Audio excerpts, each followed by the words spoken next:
আব্দুদ দিরহাম, ধ্বংস হোক দিনারের গোলাম, ধ্বংস হোক দিরহামের গোলাম। এমন ব্যক্তির চিন্তা জুড়ে থাকে সম্পদ উপার্জন করা, দুনিয়া উপার্জন করা, এটাই তার জন্য সর্বোচ্চ বিষয় হয়ে থাকে।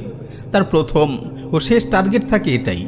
এমন ব্যক্তির পরিণতি হবে ধ্বংস ও লাঞ্ছনা। যেমন রাসূল সাল্লাল্লাহু আলাইহি ওয়াসাল্লাম বদদুয়া করেছেন, তাইসা ওয়ান তাকাসা।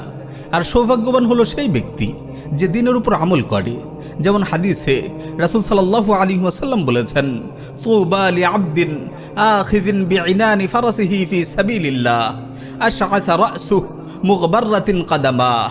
ওই বান্দার জন্য সুসংবাদ যে আল্লাহর পথে নিজের ঘোড়ার লাগাম ধরে যুদ্ধরত, যার মাথার কেশ এলোমেলো, যার পদযুগল ধুলিমলিন।